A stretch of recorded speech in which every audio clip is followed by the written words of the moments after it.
ain't true, say it ain't true. Do da dippity. Come on. Hey y'all, it is me, Tim Marquise. If you're new here, welcome. If you've been here before, thank you for being a friend. Y'all, they done banned TikTok. If you know me from YouTube, that's cool and that's fun. If you know me from Shorts, that's also cool and that's fun. But everything as far as social media goes, all the dances you see on here, all that stuff originated on TikTok. I remember I did my first TikTok in 2019, and someone who I was very close friends with at the time, she would always send me videos when we were at her house.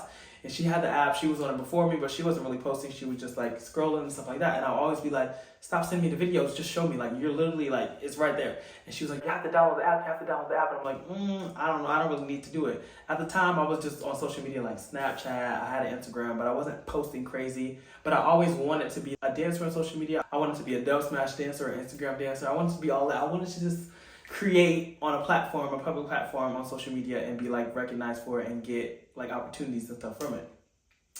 So fast forward, I download it eventually, and I think I'm in West Side Story at the time, in Community Theater, Manatee Performing Arts Center here in Florida. And I started posting videos in like rehearsal. I think this is when Megan Thee Stallion was coming up. So a lot of her sounds was trending, you know, Doja Cat, those are like the early TikToks. And I didn't know that something big could have come from it. I don't think a lot of us did, especially people who were on it when it was first a thing. And what's crazy is TikTok used to be Musical.ly. So when I logged onto TikTok with the same email that I used when I had a Musical.ly, there was a video up and I'm like, I never uploaded on this app before, like this app is new, right? And then I look and it has like the Musical.ly watermark. So that was proof and like confirmation that Musical.ly turned into TikTok, which is this crazy mind-blowing thing to know that a video that I had planted like years prior was there.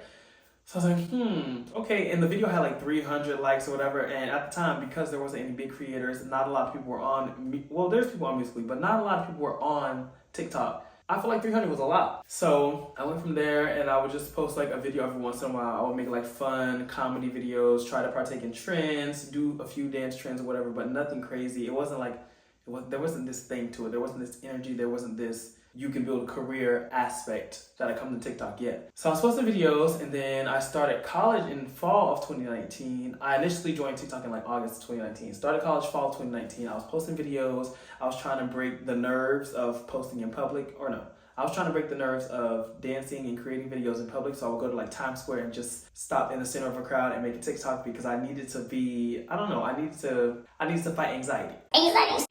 And so I did, and I would get like side eyes from people who I was in school with, and you know, everybody was kind of weird. There was people who loved TikTok, and then there was people who was like, I don't want to download it, I don't want to download it. And now, all of a sudden, I see those people trying to make TikToks. Now it's gone. So yeah, 2020, I'm posting TikToks the whole time. Then we get sent home for the pandemic, and I'm posting videos through all of the pandemic because we had nothing to do. I was still in online school, but that meant I didn't have to be in person. So if ever we took a break or I had time in between classes, I was making it my business to make a TikTok video. I was making like 12 videos at least a day. And today I tried to save my videos or just see how many videos I had, and it was over 6,000. And that was, I'm assuming, the videos that were up. I privated so many videos, I've deleted so many videos just because I ended up not liking them over time. And so all 2020 I'm posting videos while I'm home during the pandemic. Then I ended up working a lot. I was working a lot, going to school, and Girl, I'm making a video right now. About TikTok getting banned. You want to say something?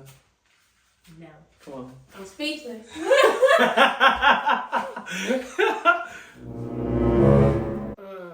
tried to call. And Trump, you made me mad because now my sister's sad. I tried to call our state representative, they ain't answered.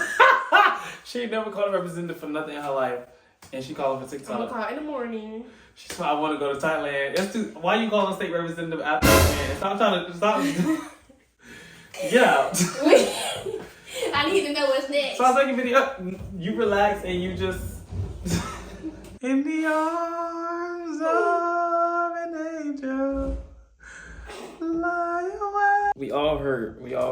So I was posting videos all 2020 while I was home, and then for the people that I was quarantined with, if my siblings were here, everybody was here, we was out of school. I would make videos with my siblings, my family, stuff like that for the time being. Then 2021 rolled around. 2021, I was a sophomore in college in the spring.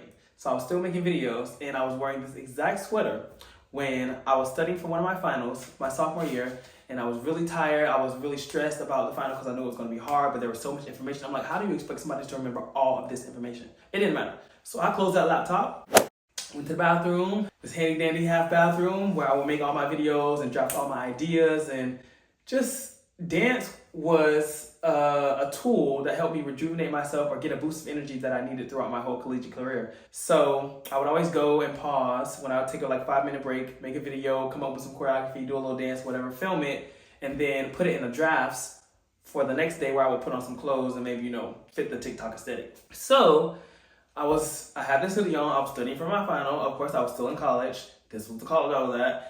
And I made a video because I heard a sound. It was Platform by Flo Milli. And I was like, I want to make a dance to this. So I made that ring dance, do a little boom. Because, I got a little beat. I'm like, boom, boom, boom, boom, boom. Not thinking anything of it. I'm just trying to get the stress out, y'all. And like I said, I was going to put an outfit on for the next day. So normally, whenever I choreograph anyway, I'll record a video and whatever I'm wearing at the time. It's usually late at night because that's when my creative juices flow. And I put it in the drafts, and then I revisit it / clean it / edit the dance the next day and the next few days, or the next week, or the next month. You never know. So I was like, I'm gonna put this in the drafts, but then I was like, I'm gonna do it for the lulz. It doesn't matter if you post it, you can just private it the next day. So I was like, I'm gonna post it tonight, and if anything happens, we'll keep it up. Next morning, I don't even remember how many views it had the first day. I think maybe it was 100,000 or something like that, in a couple hours after I posted it at 11 o'clock that night.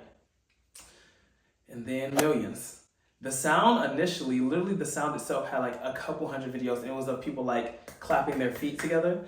And then after I posted my video and kept posting dancing to the sound, and after other people started posting, my video amassed over time to this day almost 17 million views. And then for the other people that use the sound, it went from a couple hundred videos to 3.2 million, I believe is the number today. And from that moment, people was reaching out. They was trying to give me brand deals. There was upcoming artists that wanted me to promote their songs just by dancing to the songs.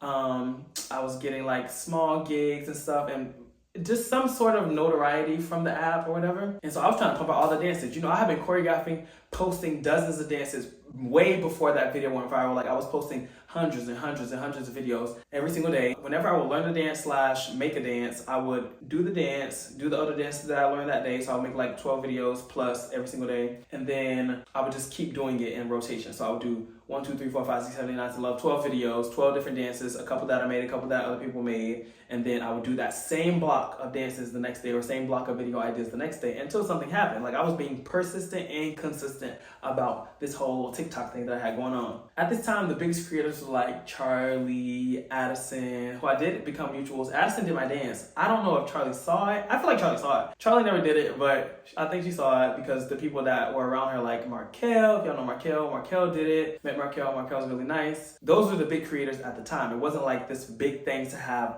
hundreds and thousands, maybe even millions of big creators on TikTok. It was still fresh. And of course, for the pandemic, that is when everybody started to join because everybody was bored in the house, and they was in the house bored. OGs know that. So I'm just I'm in shock that it's gone.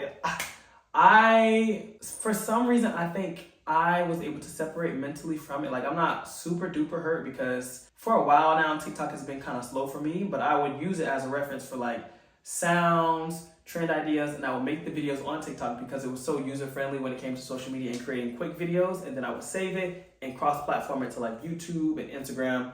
So TikTok was a good source for that, and it was easy to edit, it was easy to make quick videos. It's I don't know, the system that TikTok operates on was very, very good.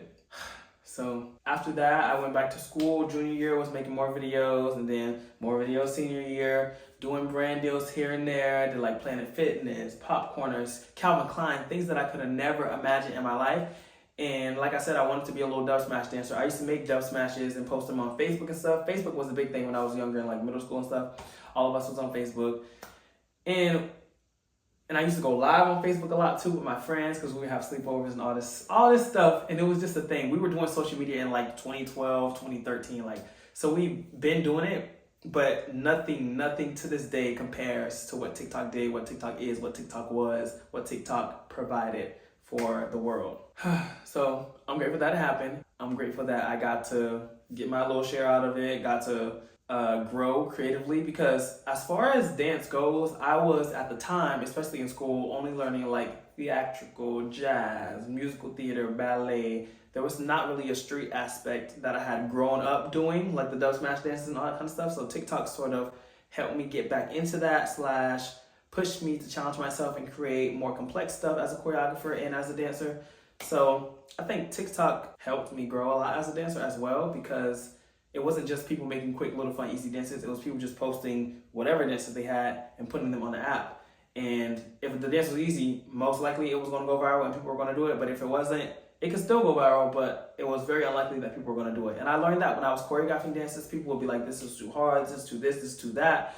And it's like, okay, if it's hard, if you like it and it's hard, at least share it, like it, whatever. It was just, everybody was just teetering all the time. Anyway, I'm glad I got to be a part of one of the big driving forces of TikTok, and that was dance, because it started with like people being like lip syncing and then dancing, and then it started branching off into all these different things. You got cooking TikTok, you got housing TikTok, you got paper eats, you got paper eats TikTok, you got family TikTok, you got dance TikTok, you got swim TikTok, you got track TikTok, you got so many different forms of TikTok that it grew into. And I think it was one of the greatest things, but it was a big distraction as far as like when I was bored, I would scroll. Everybody would scroll. TikTok was a source of entertainment, but obviously that meant we had to spend more time on our phones. As time went on, I went to make a couple more dances. I did the Hug Me dance. Why can't we flex on the world and the dance all day? That was a big dance. That one went really viral.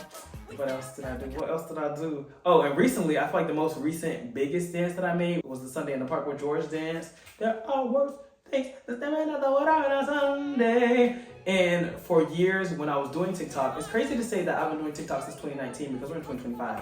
That's 6 years later, y'all.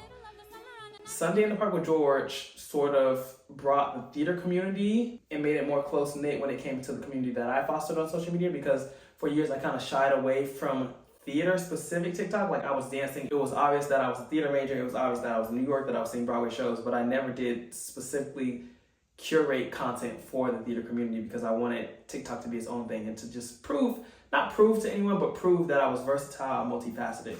But once I started posting theater videos on social media and TikTok specifically, people loved it. I'm like, I should have been doing this. But here we are. It worked out when it was supposed to. TikTok came along when it was supposed to. My friend was here at the time that she was supposed to be here to introduce me to it, and I'm so grateful for that.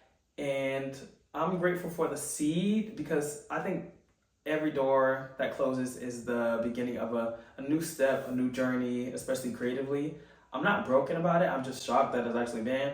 And I'm excited for whatever presents itself, because there will always be another thing. There's always another thing. It's good to understand and know that, because, we had Vine, we had Dub Smash, which still exists, but it's not the biggest thing on the market right now.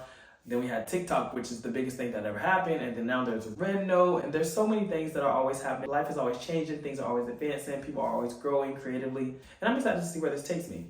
Now, speaking of, I've always wanted to make YouTube a thing. Like, before TikTok, before Musical.ly, before all the social medias, YouTube was what I had. Obviously, YouTube is not necessarily social media per se, in my opinion. It's not catered to the comments and user engagement with each other. It's about like people putting out their content and then a community giving them feedback / engaging with the content. You like, you subscribe, you maybe share. So I want to make this a thing. I'm trying to invest a lot of time and a lot of effort into this.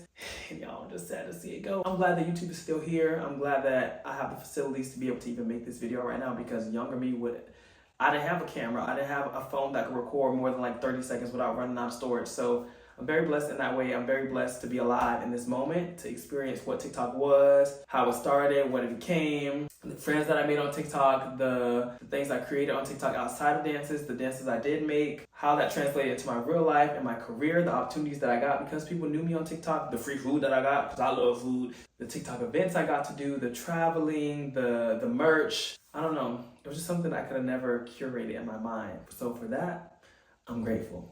Thank you to everyone I met on TikTok and all the supporters that I found on TikTok. Thank you for the people that still continue to support me and the people that are here because of it. I hope you'll stay tuned for what's in store, because I don't know what it is, but that's what I'm most excited for. As always, thank you for watching. Come again. Bye.